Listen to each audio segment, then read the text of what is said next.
श्री शिवाय नमस्तुभ्यम। हम सबको पता है कि वैसाख का बहुत ही पवित्र महीना स्टार्ट हो चुका है और आ गया है 14 अप्रैल यानी कि वैसाख महीने का पहला सोमवार का दिन, जिस दिन हम सभी को पीले बेल के साथ में एक बहुत ही सुंदर सा उपाय करना होगा। यह उपाय सिर्फ और सिर्फ वैसाख के ही महीने में किया जाता है और किसी भी महीने में नहीं करते। तो इसी की बात हम लोग करने वाले हैं। आपकी कितनी भी पुरानी और कितनी भी बड़ी मनोकामना होगी, इस उपाय को मात्र करने से आपकी वो सारी मनोकामना पूरी ज़रूर हो जाएगी। ठीक है ना। तो इसी की बात हम लोग करने वाले हैं। वीडियो को पूरा देखिएगा जिससे जानकारी आपको अच्छे से मिल पाए, है ना। देखो क्या दिखाई दे रहा है यहाँ पे, आप सभी को दिखाई दे रहा होगा यहाँ पर बेल दिख रहा है। तो आपको क्या करना है, मार्केट जाना है और बेल ले आना है। ये जो सीज़न चल रहा है ना, मौसम चल रहा है, इसमें भर भर के बेल आपको मिल जाएंगे। वो भी बहुत महंगे नहीं मिलेंगे, सस्ते प्राइस में मिलेंगे। ठीक है ना। एक कोई छोटा सा बेल ले आओ और बेल को ला करके इसका ये जो पोर्शन आपको दिखाई दे रहा है बेल का, इसको आधे से तोड़ लो। आप चक्कू से तो कटेगा नहीं बेल, आपको पता होगा। तो ऐसे आप धीरे धीरे फोड़ोगे जब ना, तो आधे से टूट जाएगा। इसके अंदर का जो गूदा होगा इसको निकाल करके आप रख लो। ठीक है ना। बाकी पूरा परिवार खा सकते हो, उस गूदे को जूस बना लो, वैसे ही खाना हो वैसे ही खा लो। अब बात आती है कि जब हम इसके गूदे को निकाल लेंगे तो इसके अंदर क्या मिलेगा आपको, एक कटोरी नुमा आपको देखने को मिलेगा। तो ऐसे ही आपको 2 कटोरियां बेल की मिल जाएंगी। अरे मिलेंगी कि नहीं मिलेंगी बताओ भाई। जब दोनों तरफ को आधा आधा में से बेल के गूदे को निकाल करके घर में रख लोगे तो ये कटोरी तरीके से बन जाएगा ना, है ना, बनेगा। अब आपको क्या करना है, इसी कटोरी में, बेल के गूदे की कटोरी में आपको जल भरना है और फिर आपको जो भी पवित्र दिन आपको दिखाई पड़ते हो वैसाख महीने में, जैसे सोमवार का दिन हो गया, एकादशी का दिन हो गया, प्रदोष हो गया, मासिक शिवरात्रि हो गई, है ना, ऐसी तिथियों पे आप ऐसे भरना और फिर महादेव के शिवलिंग के पास आना। सॉरी, दोबारा से आपको वही काम करना है। अपने दोनों हाथों से वही बेल की जो कटोरी होगी उसके अंदर जो जल होगा, अगर आप महादेव के शिवलिंग के ऊपर समर्पित करते हैं तो इससे महादेव बहुत प्रसन्न होते हैं। आपको पता है जो वैसाख का महीना होता है ना, मैं आपको बताऊं, ये बहुत गर्मी वाला होता है। तो आपने देखा होगा मार्केट में इसी वैसाख के महीने में आपको तरबूज देखने को मिलेंगे, खरबूज देखने को मिलेंगे, खीरे बहुत सस्ते सस्ते मिलेंगे ना, बेल के जूस, गन्ने के जूस, ये सारे क्यों, क्योंकि ये हमें ठंडक पहुंचाएंगे। और इसीलिए कहा गया है कि बेल के जो कटोरी होगी, अगर हम अपनी मनोकामना कह के वैसाख के महीने में अपने दोनों हाथों से प्रतिदिन महादेव के शिवलिंग के ऊपर अगर जल चढ़ा देते हैं तो हमारी कोई ऐसी मनोकामना अधूरी नहीं होती है। उस सारे विशेष, सारी मनोकामना हमारी पूरी होती हुई नजर आती है। ठीक है ना। तो करिएगा ज़रूर भाई, सभी लोग, किसी को भूलना नहीं है। चलिए आगे बढ़ते हैं। अब इस वीडियो के हम लोग अपने दूसरे उपाय की तरफ, जो कि आपको पता है महादेव की प्रिय चीज़ से करनी है, जो कि हमारा होगा बेल पत्र।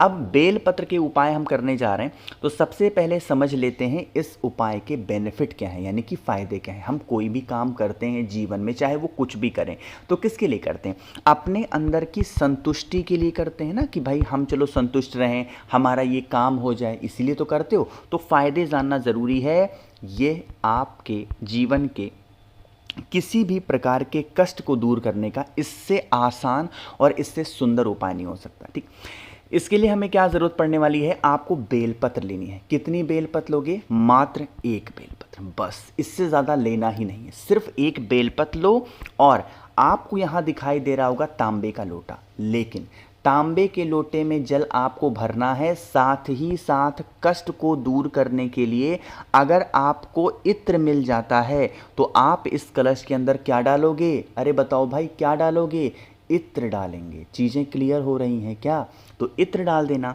और इत्र डालने के बाद में आप इस कलश को यहाँ से उठाना और फिर कहाँ पे लेके जाओगे, देखो मैंने फ़ोटो नहीं लगाया महादेव की, यहाँ पे बता देता हूँ आपको, यहाँ पे। ठीक, कहाँ पे जाओगे, महादेव के शिवलिंग के पास में। अब यहाँ पर पहुँच करके जो बेल पत्र होगी उसको माता अशोक सुंदरी के स्थान पे रख देना। अब देखो सारा खेल यहीं पे स्टार्ट होता है।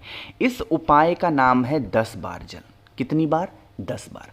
कैसे चढ़ाओगे, जो आपके कलश में जल है ना उस कलश को समर्पित करेंगे इस बेलपत्र के ऊपर 7 बार। कितनी बार चढ़ाओगे भाई? 7 बार। लेकिन जब 7 बार चढ़ाओगे थोड़ा थोड़ा करके, तो पूरा जल खत्म मत कर देना, थोड़ा सा जल आप अपने कलश में बचा लेना। जब 7 बार जल आप इस बेलपत्र के ऊपर समर्पित कर चुके, देन दोबारा से इसी बेलपत्र को माता अशोक सुंदरी के स्थान से उठा करके महादेव के शिवलिंग के ऊपर रख देना, और जो आपके कलश में बचा हुआ जल है उसे 3 बार में यहाँ महादेव के शिवलिंग के ऊपर बेलपत्र पे चढ़ाएंगे। देखो चीज़ों को समझिएगा, दोबारा से मैं जो बताने जा रहा हूँ, जो बेलपत्र आप माता अशोक सुंदरी के स्थान पे समर्पित किए हैं वही बेलपत्र उठा करके चढ़ाएंगे महादेव के शिवलिंग के ऊपर। और 7 बार आपने चढ़ाया था माता अशोक सुंदरी के स्थान पे जल, और 3 बार आपको चढ़ाना है महादेव के शिवलिंग के ऊपर जल। चीज़ें क्लियर हो रही हैं क्या? तो आप सभी लोग इस उपाय को करके देखिएगा, आपके घर परिवार में जो भी कष्ट होंगे वो सारे कष्ट आपके दूर ज़रूर हो जाएंगे। ठीक है ना? आगे बढ़ते हैं। अब इस वीडियो के हम लोग अपने तीसरे उपाय की तरफ, जो कि हम सभी को करना है अपने घर की किसी भी प्रकार की रोग बीमारी को हमेशा के लिए दूर करने के लिए। यह उपाय बहुत ज़्यादा स्पेशल है, क्योंकि हम वैशाख के महीने में ज़्यादा से ज़्यादा जल चढ़ाते हैं। कहाँ पे? महादेव के शिवलिंग के ऊपर। तो इसी की बात हम लोग करने वाले हैं, लेकिन उससे पहले जल्दी से कर दीजिए वीडियो को लाइक। जिसने अभी तक चैनल को सब्सक्राइब नहीं किया, मेरी आवाज़ आप पहली बार सुन रहे हैं, चैनल को ज़रूर सब्सक्राइब करेंगे, है ना? देखो कुछ लोग कहते हैं भैया बीमारी को एक बार स्पेसिफाई कर दो कि कौन सी बीमारी के लिए हम उपाय कर सकते हैं। देखो चाहे वो कोई भी छोटी बीमारी हो, आइदर वो बड़ी बीमारी हो, इससे हमें मतलब नहीं है। हमें बस उपाय करना है किसके लिए? रोगी व्यक्ति को ठीक करने के लिए, है ना? इसके लिए हमें मात्र 2 चीज़ें चाहिए। एक तो यहाँ पर आपको दिखाई दे रहा होगा, क्या? ये है अबीर गुलाल। हमें इस उपाय के लिए अबीर गुलाल की आवश्यकता पड़ेगी। अगर आपको अबीर गुलाल मिल जाता है तब तो वेल एंड गुड है, बहुत अच्छी बात है, कोई दिक्कत नहीं है। बट मान लेते हैं कि अब आपके पास में अबीर गुलाल नहीं है, या फिर घर के आसपास अच्छे नहीं मिलते हैं, तो आप चाहो तो पीला चंदन ले सकते हो, आप चाहो तो लाल चंदन ले सकते हो। ठीक है ना? इसके साथ में हमें ज़रूरत पड़ने वाली है एक और चीज़ की। वो चीज़ कौन सी है? वो चीज़ होती है, एक आपको बाल्टी में जल लेकर के और तब महादेव के शिवलिंग के पास जाना है। आप इस उपाय को मंदिर में भी कर सकते हैं, आप इस उपाय को अपने घर पे भी कर सकते हैं ना। बस तरीका समझिएगा। जो आपके पास में अबीर गुलाल है या फिर चंदन है, जिस भी कलर का आपने लिया है उससे मतलब नहीं है, पहले उसे महादेव के शिवलिंग के ऊपर चढ़ाएंगे। हम ये उपाय बीमारी का कर रहे हैं तो किसका ध्यान करना है? कुंदकेश्वर महादेव। फिर से बोल रहा हूँ, कुंदकेश्वर महादेव के नाम से अबीर गुलाल या फिर चंदन को महादेव के शिवलिंग के ऊपर रखना। अब यहाँ पर रखने के बाद में आपको क्या करना है? जो बाल्टी में आपने जल को भर रखा है, इसी बाल्टी में आपको लोटे को डाल करके, और कितनी बार? अरे बताओ भाई कितनी बार? आपको 10 लोटा जल चढ़ाना है। वैशाख का महीना बहुत गर्म होता है और हमें महादेव को ठंडक पहुंचानी है, इसीलिए आपने जितने भी उपाय सुने होंगे उसमें ज़्यादा से ज़्यादा हम जल चढ़ाने की बातें कर रहे हैं। 2 लोटा जल चढ़ाओ, 10 लोटा जल चढ़ाओ, इसीलिए कि महादेव को हमें ठंडक पहुंचानी है। चीज़ें क्लियर हो रही हैं क्या? तो आपको वही जो पीला चंदन होगा या अबीर होगा, उसी के ऊपर 10 लोटा जल अगर आप चढ़ा देते हैं तो आपके घर परिवार की जो बीमारियां होंगी, जो तकलीफ़ें होंगी, जो दर्द होंगे, उन दर्द तकलीफ बीमारी से आपको छुटकारा ज़रूर मिल जाएगा। ठीक है ना? क्लियर हो रही चीज़ें? चलो आगे बढ़ते हैं। अब इस वीडियो के सबसे आखिरी उपाय की तरफ, जो कि हमारा चौथा उपाय है, और यह उपाय हम करने वाले हैं फिर से अपने जीवन की किसी भी प्रकार की परेशानियों को दूर करने के लिए, चाहे वो धन को लेके हो, व्यापार को लेके हो, नौकरी को लेके हो, इज्जत को लेके हो, है ना।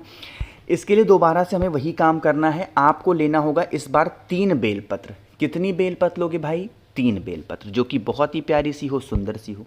अब उस 3 बेलपत्र को लेकर के आपको ज़रूरत पड़ने वाली है एक तांबे का लोटा, और उसके अंदर जल भरना है। ध्यान रखिएगा, जल के अंदर आपको कुछ भी दूसरी चीज़ों को डालने की कोई आवश्यकता बिल्कुल नहीं है। ठीक है ना? डाल दिया। अब फिर कहाँ पे जाओगे? आपको लेकर के इसे पहुँचना है महादेव के शिवलिंग के पास में, जो आपके पास में बेलपत्र है 3। एक बेलपत्र माता अशोक सुंदरी, एक बेलपत्र माता के हस्तकमल और तीसरी बेलपत्र महादेव के शिवलिंग के ऊपर समर्पित करके, और जितना भी जल आपके पास में है थोड़ा थोड़ा जल इन्हीं स्थान पे अगर आप चढ़ा देते हैं तो घर परिवार की तकलीफ़ें दूर होंगी। लेकिन हमें यह उपाय किसके नाम से करना है? चंपेश्वर महादेव, ठीक है ना? इन्हीं के नाम से कर लीजिएगा, आपके जीवन के कष्ट खत्म हो जाएंगे। तो भाई मैंने कोशिश की आप सभी को सारी बातों को बहुत ही ढंग से अच्छा बताने की। ध्यान रखिएगा इस उपाय को ज़रूरी नहीं है कि आपको सिर्फ सोमवार को ही करना है, आप किसी भी दिन कर सकते हैं पूरे वैशाख के महीने में। बाकी वीडियो पसंद आई हो तो लाइक करिएगा, कुछ पूछना है नीचे कॉमेंट सेक्शन में पूछें, और मेरे जितने भी भाई बहन आवाज़ आज मेरी पहली बार सुन रहे हैं चैनल को ज़रूर सब्सक्राइब करेंगे। श्री शिवाय, नमस्तुभ्यम।